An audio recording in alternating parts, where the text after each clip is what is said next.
morning to one and all. I welcome you all for the Alumni Series November 2020, organized by CSC Association, Department of Computer Science, School of Computing, SRMISD, Chennai. So I welcome the speaker Swati Mutyala, this software engineer, Walmart's Lab, California, US. She is our SRM alumni 2014 batch. She did her MS in University of Southern California. So today in this talk, she'll give the insights on higher studies. She'll also share her experiences in work environment. So now I hand over the session to Ms. Swati. So over to Swati.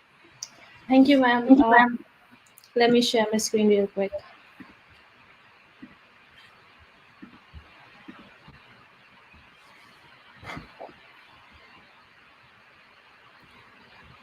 Okay. So, hey everyone, very good morning to you all. Before we get started, I want to take a moment to thank the CS Alumni Association for conducting the series and Naga ma'am for giving me this opportunity to talk about my master's experience and hopefully help some of you in the process. So, we'll jump right in. So, I'm talking about the whole application process just to give some pointers at every stage of your preparation. I'll also try to tackle as many common and important questions most people have. So please feel free to ask me questions anytime. I'll be more than happy to answer them. So yeah, questions. So let's start with the obvious, asking the important questions about higher education. These are the questions I asked myself, and some of them were from my parents as well. So why do you want to pursue masters abroad? So obviously, one of the reasons is better job or research opportunities. Colleges in America and Canada offer abundant resources to provide students with sophisticated tech and equipment and infrastructure. So the other option would be this might not be, apply to us, but there are more study options. For example, a segment of Indian students who wish to take the road less travel are constantly looking to advance their studies abroad, just because the desired program is not like widely available in our country. So the third reason would be quality of education. So even though the standards of courses available across colleges in India is developing, there still seems to be a lack of opportunities for practical applications of skills learned through the conceptual understanding. So, and because of this, many students in India struggle to get job placements after graduation. So this active learning through class participation and dialogue exchange and case studies really pays off. And the fourth point, which I guess most of you agree with, would be immigration. So immigration is one of the top reasons why Indian students, especially at graduate level, look to pursue a degree abroad. I'll talk more about this in the next segment. Moving on, what are you interested in? Ask yourself this question. Are you interested in a particular specialization, or are you yet to decide that? And what do people do after MS in that field? So some of the obvious answers are PhD or MBA or job. So research about this if you want a clear vision, or you can always decide as you go, like me. And which schools do the interesting work? So by this I mean which schools are best in your field. For example, talking about CS in particular, Brown University is a well-known Ivy League college, which is top in the list for MBA. But when it comes to MS and CS, USC has a better ranking. So again, do your research about this. And is there any technical or research potential for that work or in that field? So you should keep yourself up to date with the current hot and rising technologies. Also see which areas in software field is up and coming and which of them interest you, and then pursue accordingly. So yeah, so why study abroad in the first place? So like I mentioned before, these are the few points. But before that, I would like to say that See, college is said to be one of the most exciting times in your life. Like, it's an opportunity for you to discover your passions, expand your skills, and learn more about yourself and also network. So, this period of self discovery, I guarantee you, is even more beneficial to Indian students seeking study abroad. So, yeah, why study abroad? So, first one would be abundance of opportunities. So, it's no secret that US is a popular destination for Indian students. It's highly due to its endless degree options in business or tech or medicine, or high acceptance rate compared to our prestigious universities back home, and also the job opportunities. Also, higher education system abroad is held in high regard. Being part of one of the top universities or degree programs in the world, it's good for standing out in the flood of applications anywhere in the world. Global companies recognize that understanding the business, education, and work culture is highly beneficial for their business.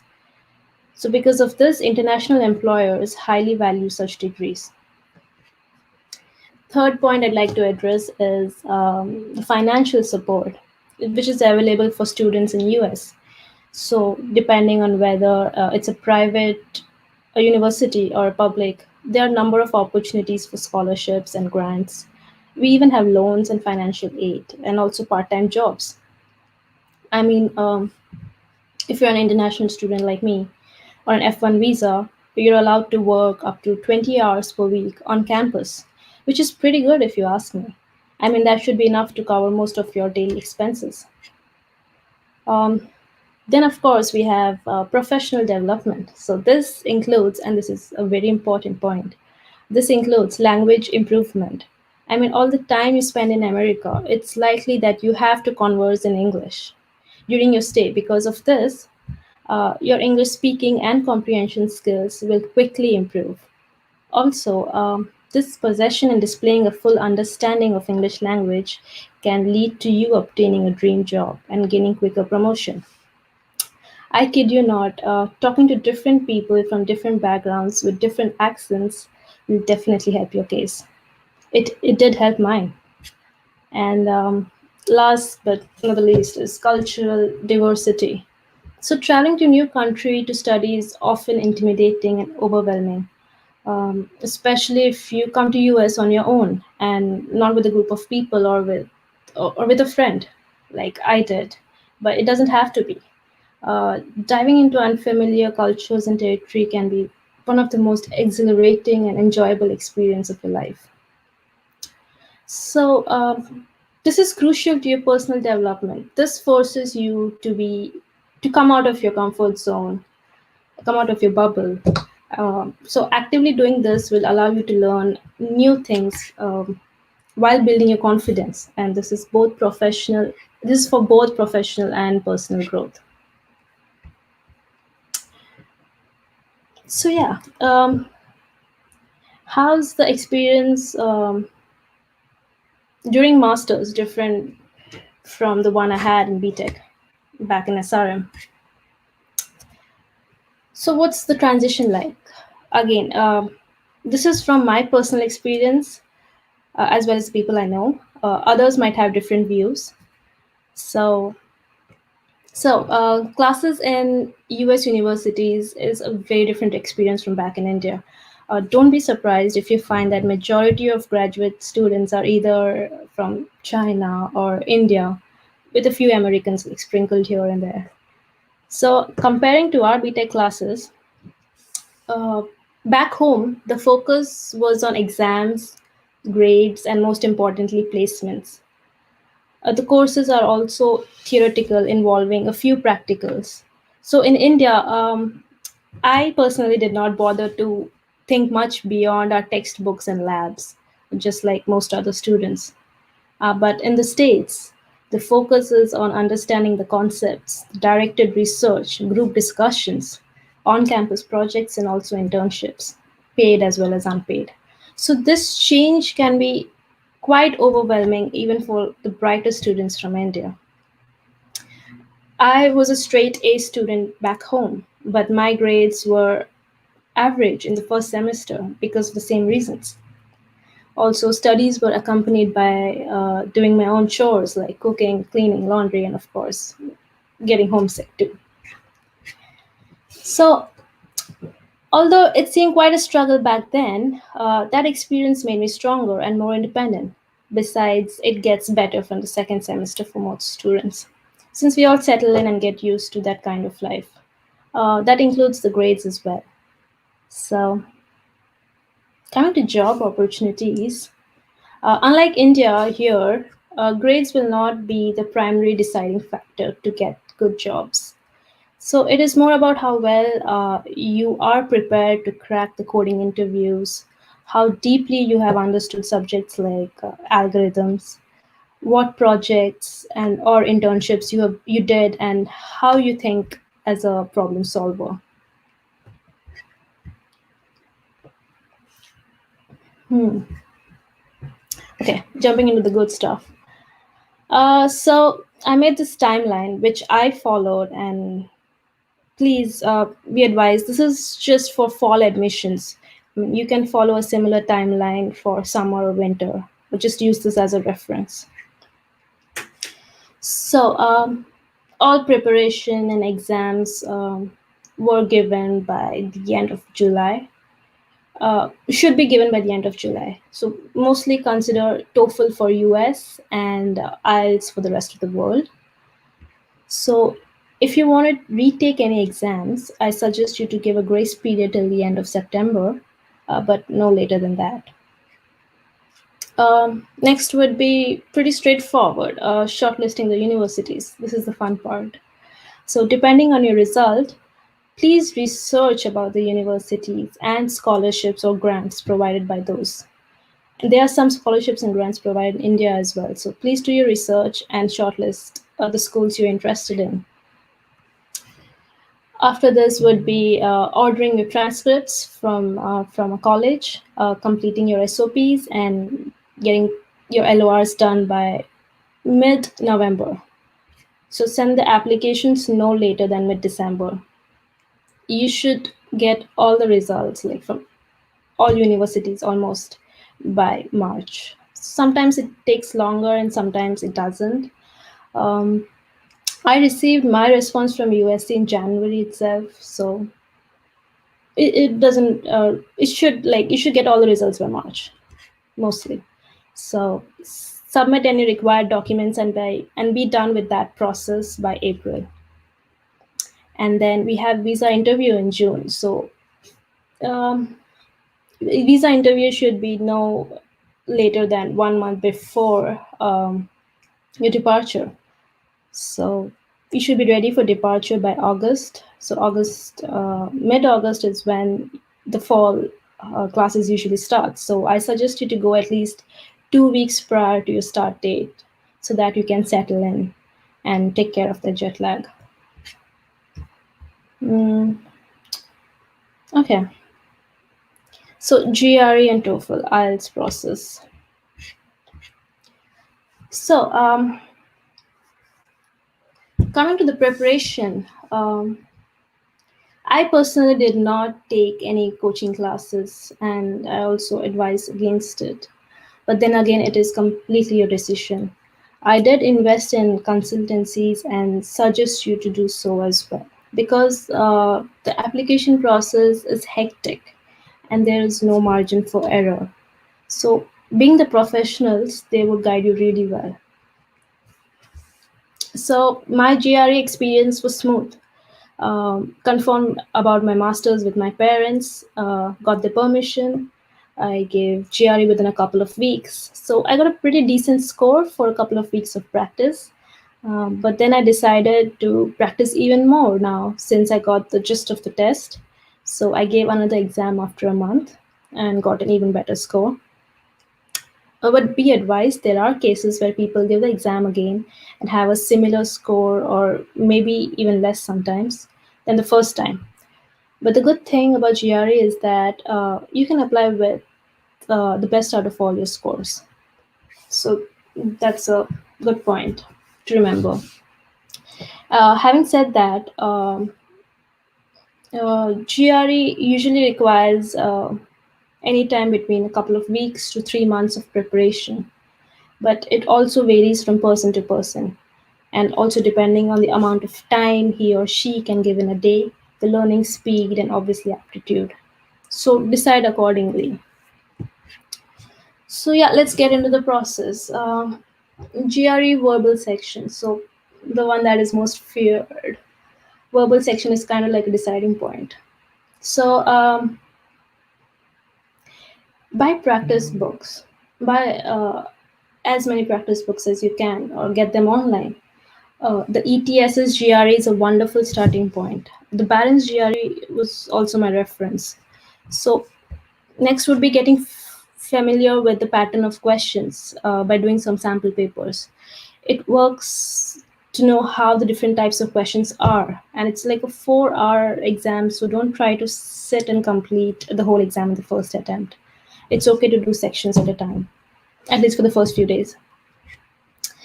um, Complete the lessons in the book and look for any free online courses. There are plenty, and there are many more tests online, so it should give you enough practice. And next would be to build your vocabulary and writing style. So this was suggested by my friend actually, to go with reading newspapers, and not the Times of India or the Hindu, but by reading the New York Times, which has some of the best writers and news and the news stories.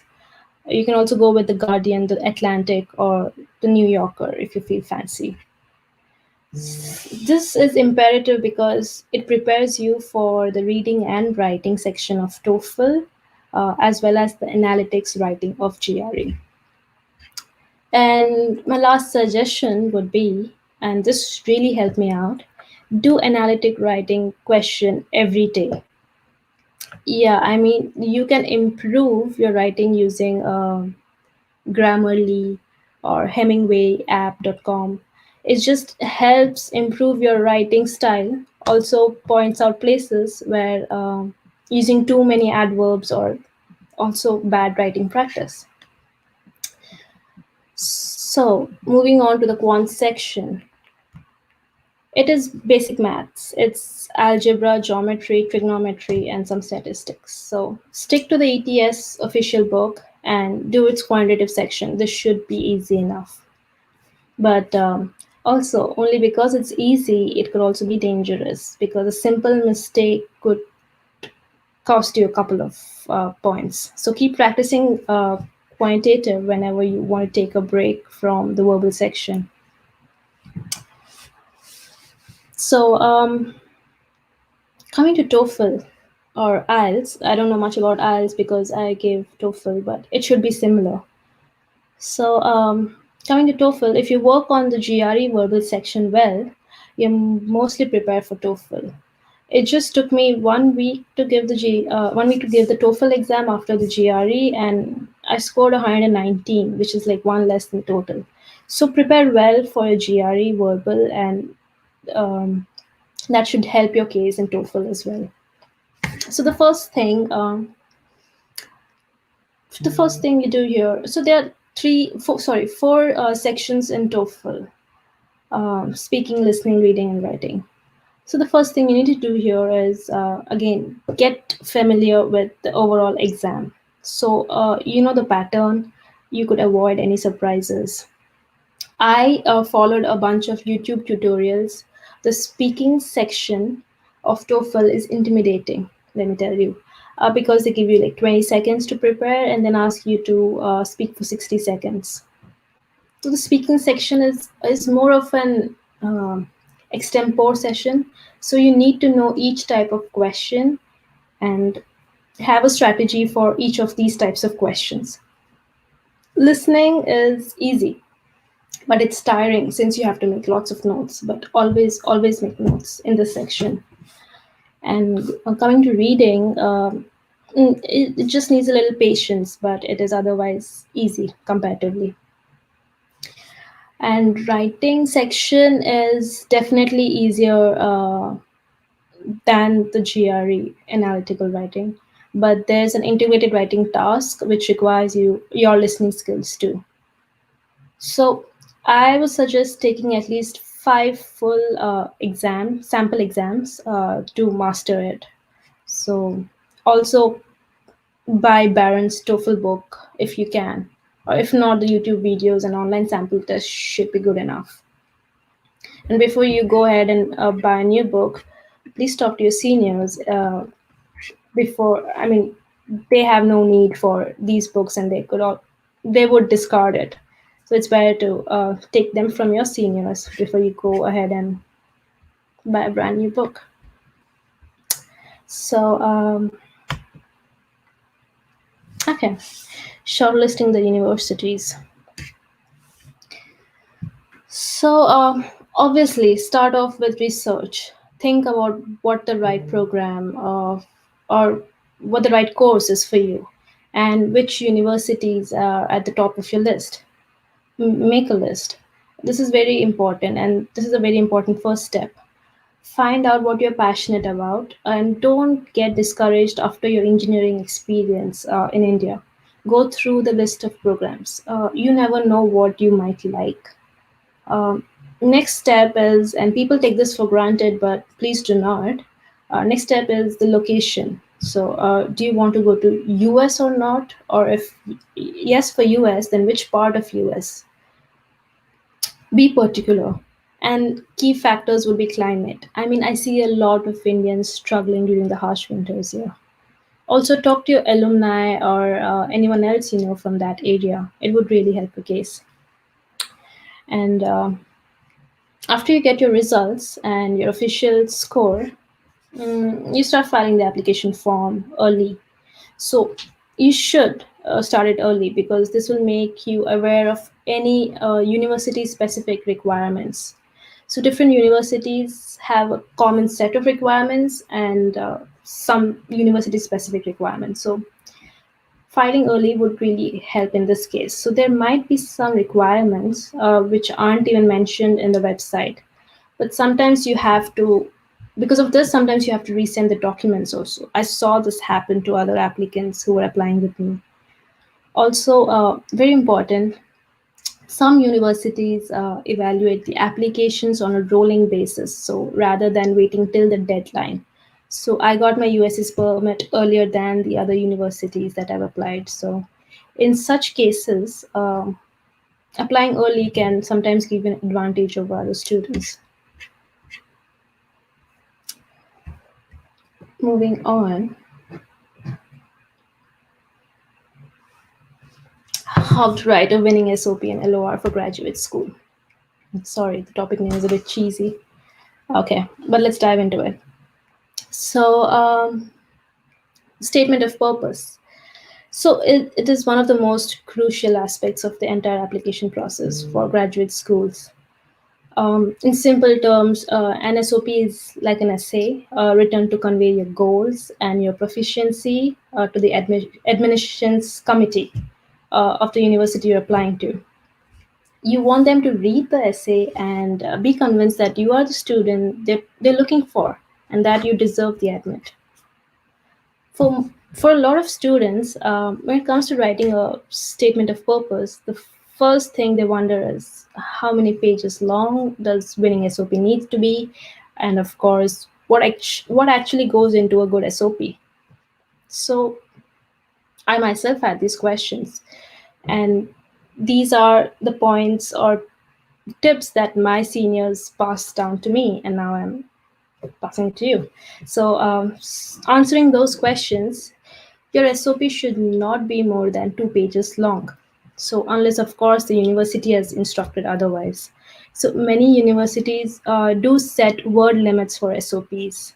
USC does. So, you should definitely make note of that before you get started. Coming to what the content of SOP should be, it's important that you be very clear and honest. Like, state what is the field or the specialization that you intend to pursue. Do not make up stories and avoid being sentimental. Um, so, starting para. You can begin by stating what is the field or specialization that you desire to pursue and a little background about yourself. Use engaging language, but there's no need to be humorous or begin with a quote, right?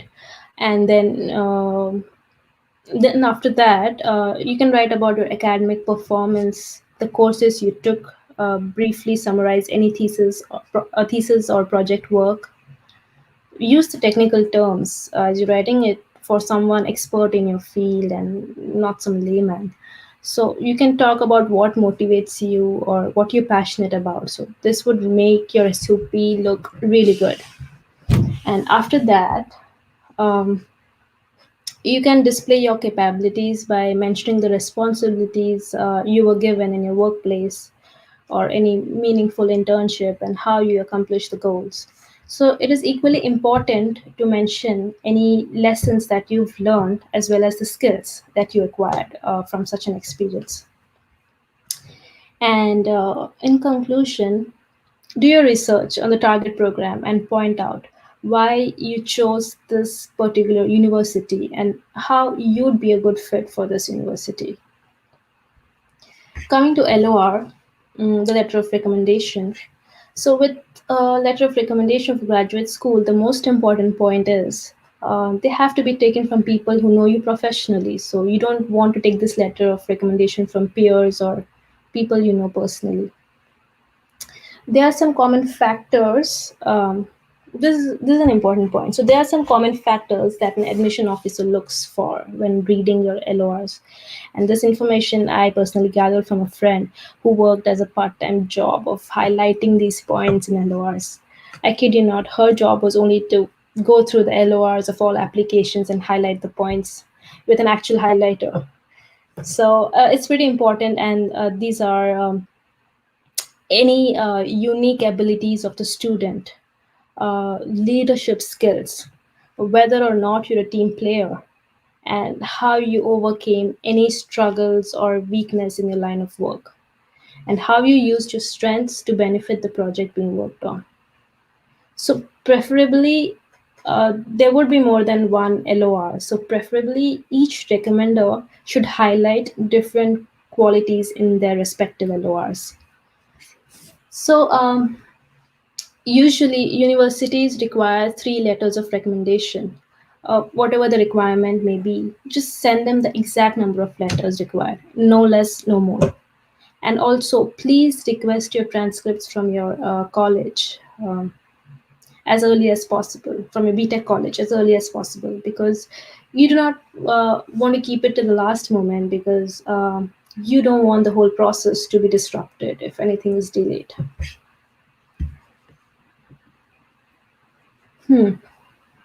So after applications and results. So after results, let me talk a bit about myself and USC. So I got a response fairly quickly from USC, and it being one of my top universities, I was pretty much settled for it even before I got responses from other colleges. So USC, being a private university, has a very difficult scholarship program. So even though I got into UTD or Arizona State University with scholarships, I chose USC because it's one of the top universities when it comes to computer science, my field. So a little bit about USC. So the school, although very expensive, also has great infrastructure. Well-known professors like Leonard Adelman from the RSA encryption and Barry Boehm from our software engineering textbooks. So good software engineering courses, strong recognition in the industry, which is really important, and a strong sense of alumni and school spirit. All these were extremely important to me as an individual. So, like I mentioned earlier, USC is not a school that gives out scholarships for MS and CS unless you come from A-list colleges in India like IIT or have an extremely strong research or extracurricular background. So, plan your career path accordingly. It has like a vast variety of campus associations, student clubs, and community mixers as well. So, coming back to the applications, soon after your whole process is done, which includes your visa as well, and you're ready for departure, I would suggest to take the time off till the day you have to depart India, because it is going to get hectic once you come here and once you get into your new life and try to settle down. So take a break, right?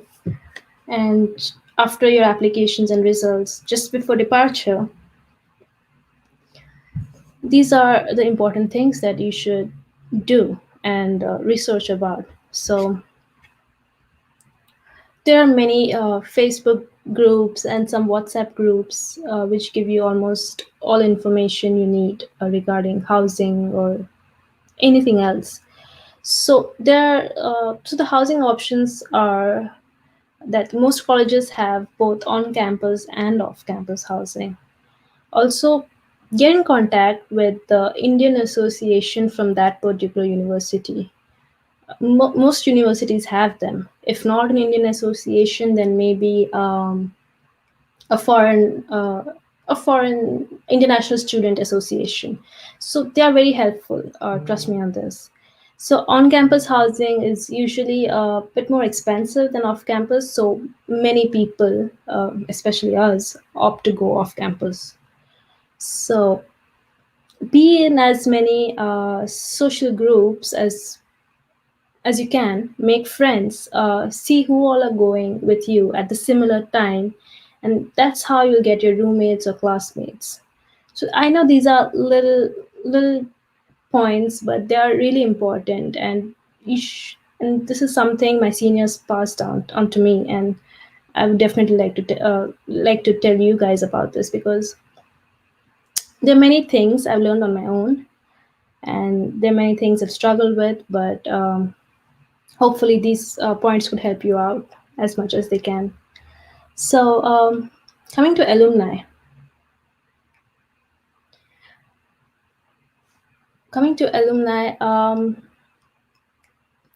try to set up. Sorry. Apart from that, my seniors also suggested me to carry both warm and cold clothes, because usually almost everywhere here you have both the seasons, and there are many Indian societies like Indian grocery stores and restaurants, at least in LA and near USC. So this would be true for most of the universities. So again, talk to your seniors, know what you should pack, know what you should get from India, and I would suggest not to get things which you already get here, and make space for the ones which you don't. And housing and utilities, sorry I missed that point. Also try to set up as many things as possible before you come here, and by that I meant you have to set up electricity, water, trash, and such utilities. So talk to someone, a senior from that university, so that they can guide you accordingly. And the last thing before departure is obviously the travel documents. So definitely check your travel documents, your signatures, your visa, and everything else required for your immigration. The first time could be a bit intimidating, but it gets easier as you keep traveling back and forth. Hmm. So,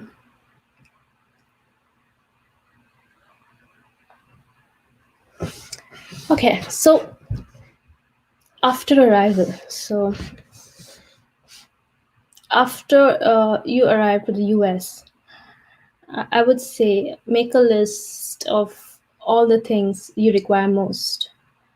So you can order many things off Amazon or Walmart, but there will always be some stores near you from where you can buy stuff as well. So do that, and try to go as early as possible. Like I mentioned earlier, try to go at least 2 weeks early to settle down and get ready for your um, start date. So before going on your own to explore the campus or the vicinity of the campus, please take a senior or go in groups, because you do not know which type of locality you're staying in. So better be safe than sorry, right? So this is something I learned at USC. So after you've done setting up your house, exploring the campus, I would suggest you go through the different clubs your university provides for the extracurricular activities that you could participate in. You can also join some student organizations or even the Association for Indian Students. And you can participate in various activities, and they will make you feel right at home. We celebrated all types of festivals: North Indian, South Indian, East Indian, doesn't matter. Just a reason to get everyone together. So, these associations also might help you decide which type of course you could take depending on your interest. They'll also help you with any housing or any other queries or problems you have. So, apart from this, if you want some financial help, um, most of the students look for on campus jobs at the universities as a RA, a research assistant, or a TA, teaching assistant, or even non academic ones. So look for these jobs at their website or some portal that your university gives you. Apply to as many as you can, and I would suggest go to that place personally and ask them if they have an opening and if you could get that job. For example, for example, in my university, if they need some help in the library, you can apply online because that's the official process. But then again, go to the library, meet some representative out there to ask about the process and if you could speed it up and if you could get it. So, like I mentioned earlier, on F1 visa, we can only work for 20 hours per week. And we're not allowed to work off campus. This is supposed to be for on campus job. And I guess this is true for everywhere. So these jobs pay you well enough to cover your daily expenses. So it's a good idea to research about them as well and um, talk to your seniors about it. Um, your seniors could also help you get these jobs because they can refer you to such positions. So, coming to my next point, networking. Network as much as you can. Talk to as many people as you can. Get into mentorship program if your university offers one. Hang out with different people from different cultures and backgrounds because once you settle down and start your classes, get into studying and your coursework, you won't have much time to mingle. Also, be active on LinkedIn. That doesn't necessarily mean that you have to post every single day of your life, but it means that you have to keep your profile up to date. I'll cover this more in the next segment. So,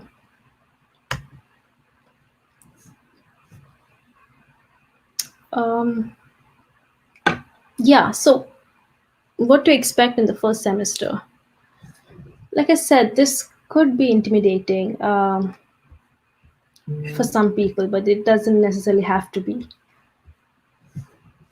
So, of course, course selection. Course wise, I would suggest to start with a light course and a heavy course if your university offers two courses per semester. I mean, there are universities which offer three courses per semester, three subjects, and here I meant subjects by course.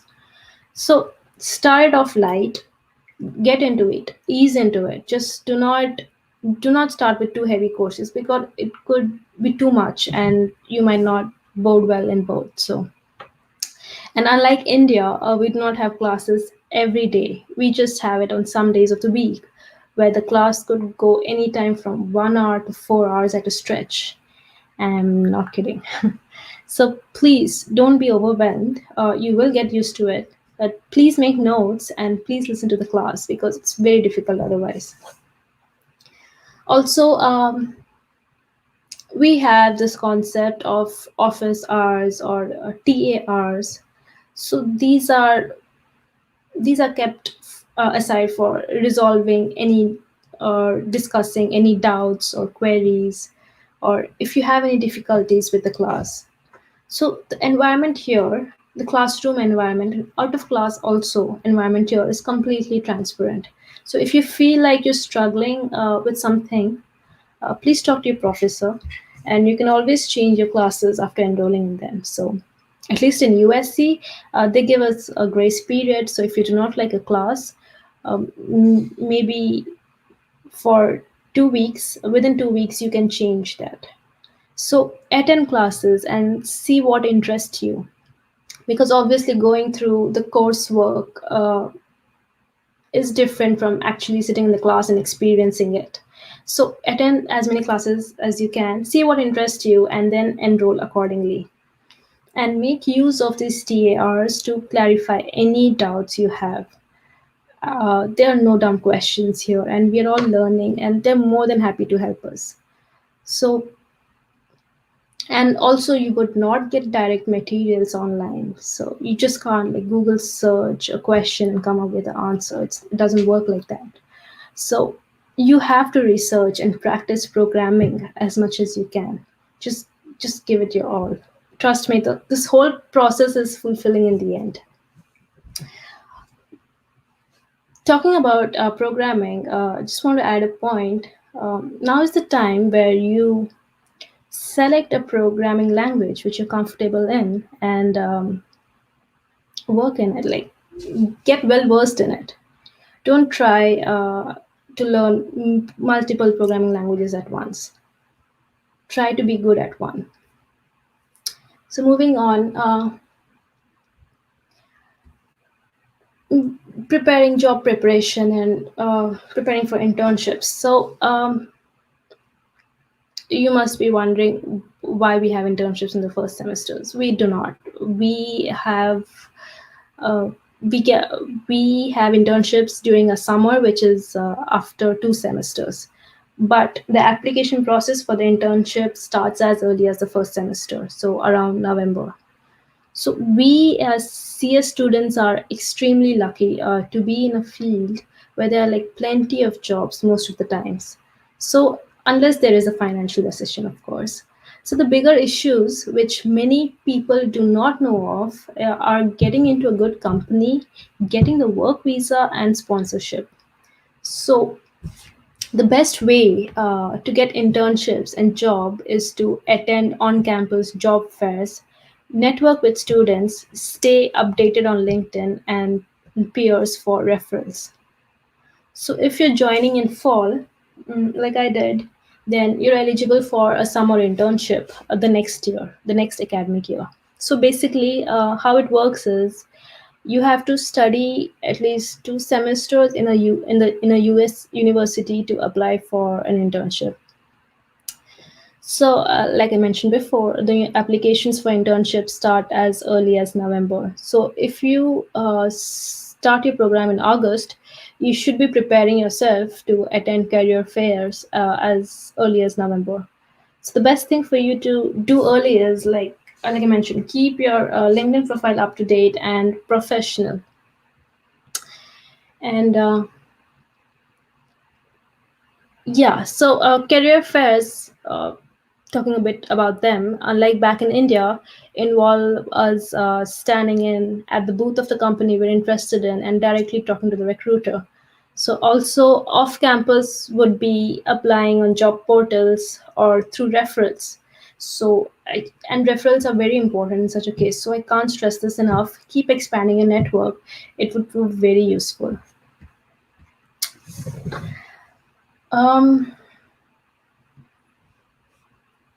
Having said this, your first semester might seem hectic, but the first and foremost thing is you should take care of yourself and your mental health. It is very important that you do not stress yourself.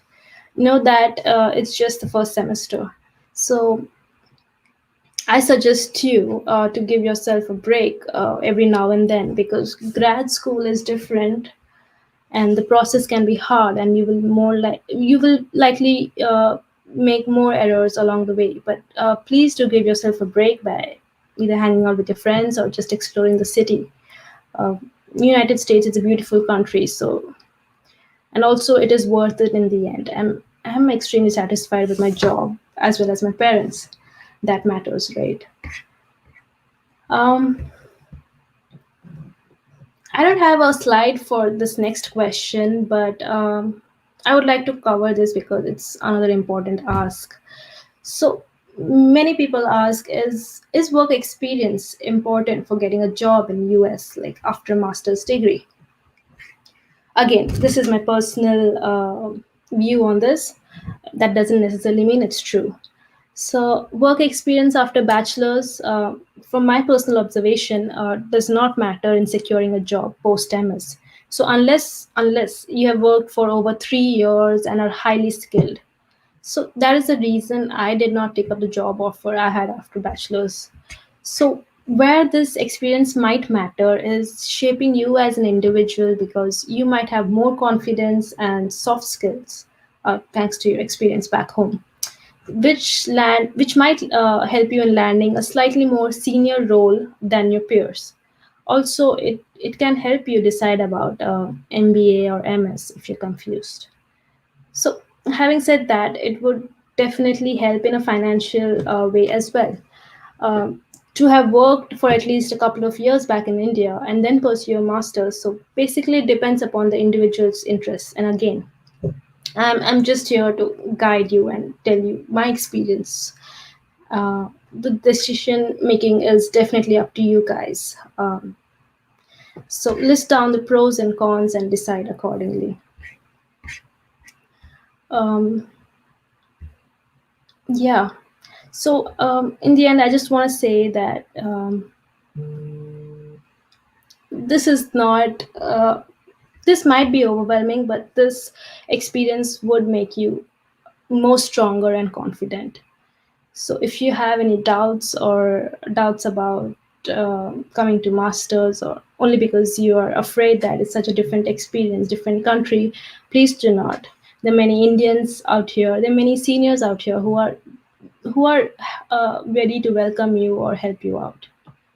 So yeah, so this is my LinkedIn handle. Do get in touch if you want some help or just to talk. You're more than welcome to ping me. And yeah, um, I'm open to questions now. So please do let me know if you have any. Thank you.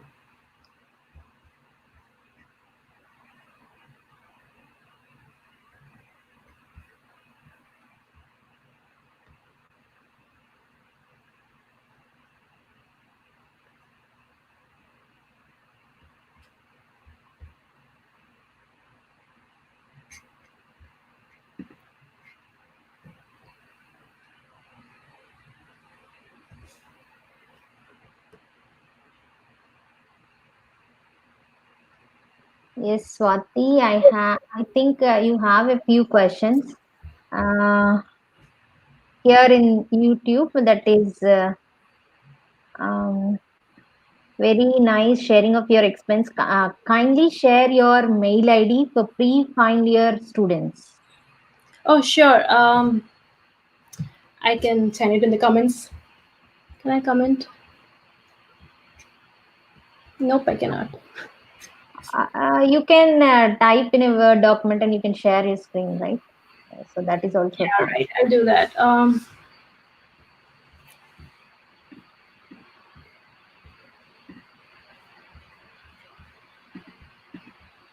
Okay, let me quickly. I'm still using the XRM one. So if anybody wants the XRM one, but I'm giving my personal Gmail. Okay. Swati, in the Yep. comment box itself, you can type. Right side, you can see comments at the top in StreamYard itself. Okay. All right. Right It will side. directly go like Yeah, I comments. do not get the type in. I mean, I am looking at the comments, but I do not get in the You type click in it, option. you just click it. I do not. I mean, that's okay, ma'am. I can share my screen real quick. Okay.